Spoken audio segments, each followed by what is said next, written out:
Hello, and welcome to the $10,000 PLO Bankroll Challenge session review, the first session review.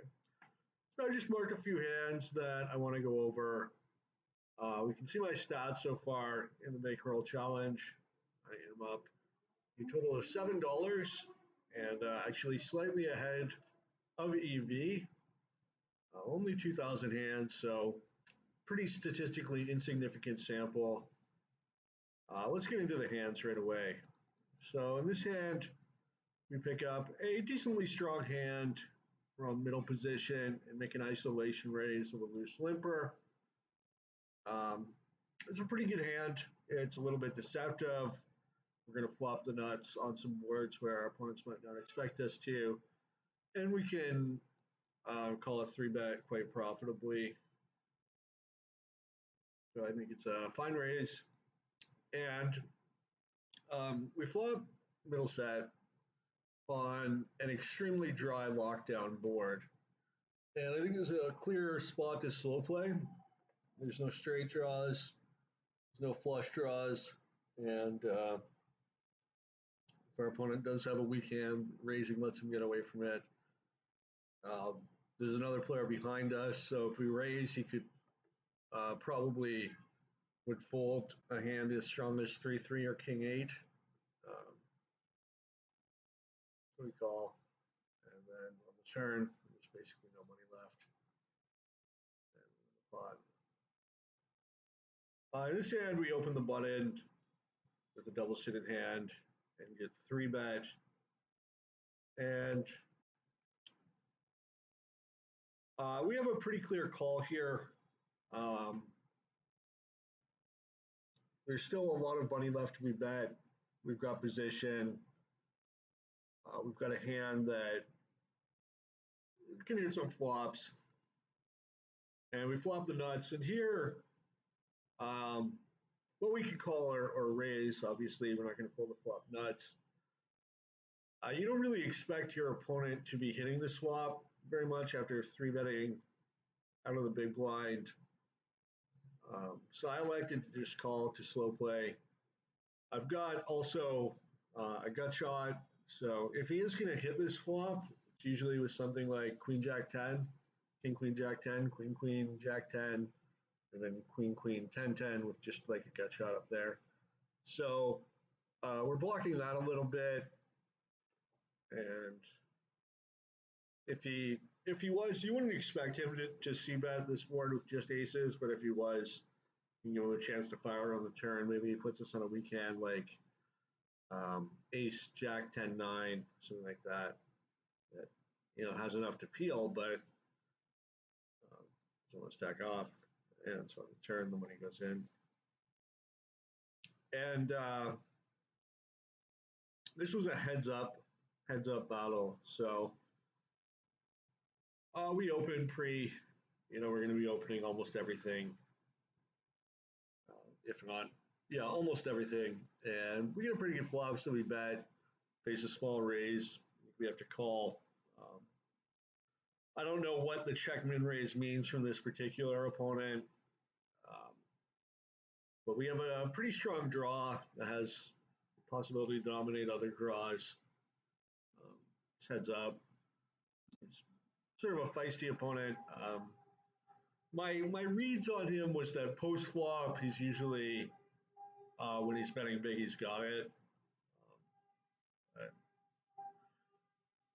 So again, we turn the nuts. I think this is a good spot where you can slow play. My opponent's sort of representing a flush because he's betting when the flush comes on the turn, as well as raising. You wouldn't expect like 3 5s to necessarily bet this turn card. Although it could, some people do, but for the most part, people aren't going to.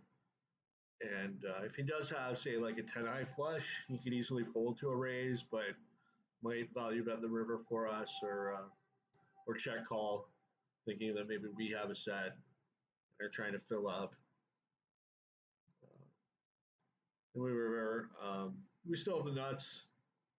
We bet, so we put it all in. This was a spot where, well, I think my pre-flop decision is fine.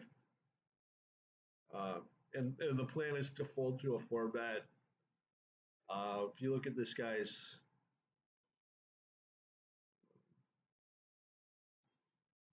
versus very rare versus a three bet that he raised 7% of the time. So it's pretty much just going to be four betting aces.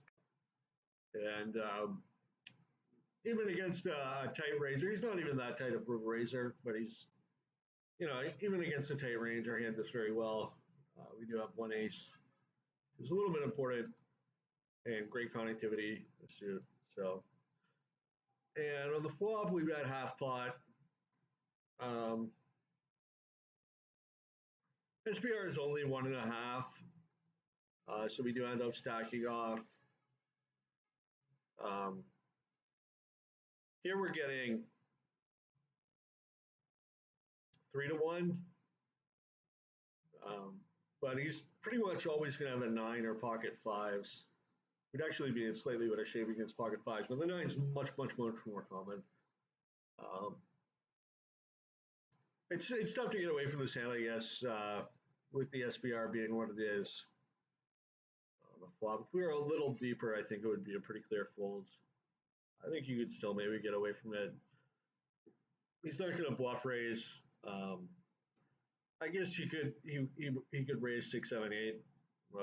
He's got pretty much the odds to stack off with that hand. So there's that. We would be a pretty nice favorite against 6, 7, 8. I don't know. Maybe it's okay.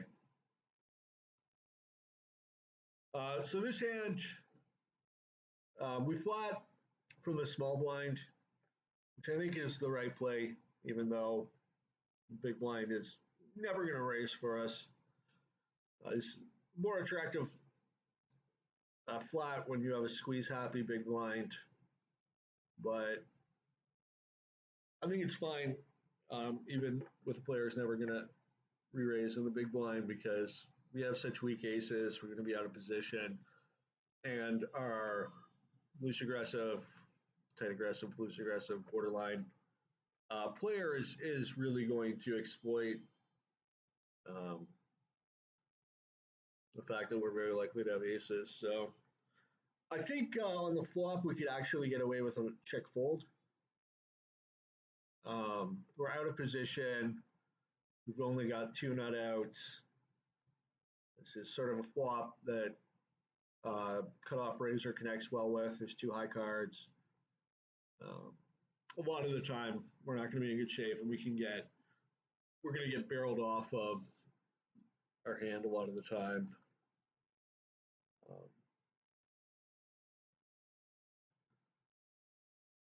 And I forget what he had here.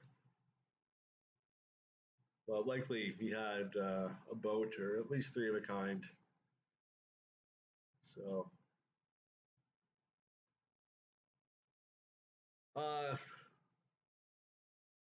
yeah, definitely could think about folding even the turn, or I think the flop maybe.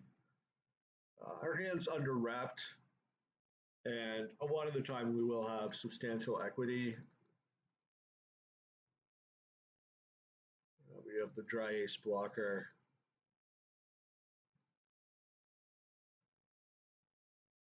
And this hand, pretty straightforward. You can see our opponent's stats here are just crazy. I think this hand is just emblematic of how you make money in poker. So first of all, finding opponents like this, right? Guys that are playing 97% of hands, playing on soft sites, playing in soft games where you have players that are this crazy, as well as this other guy here, playing 60% of hands, playing very loose passive.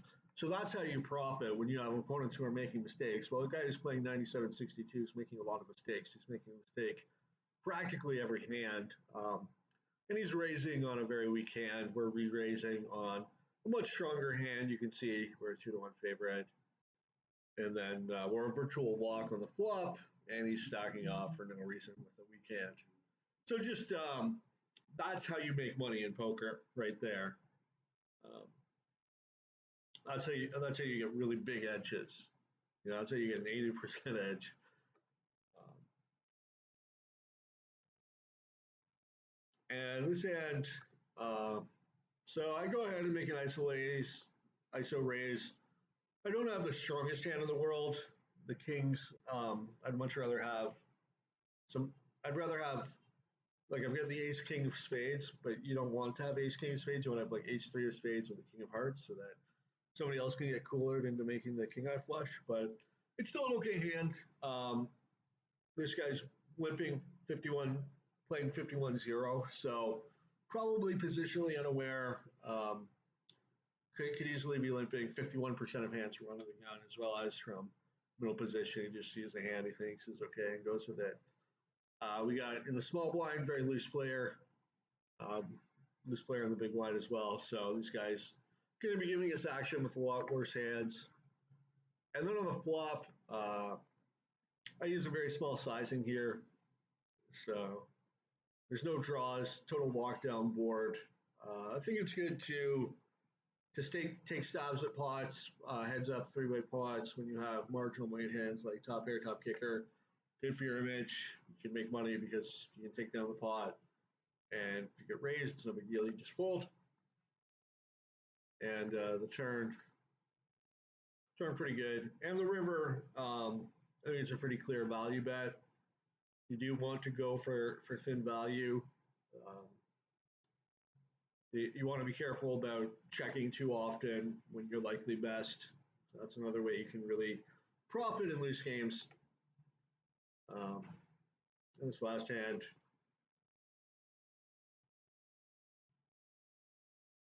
so we open. We've got a very weak hand, but it's heads up, so you open pretty much everything. He defends.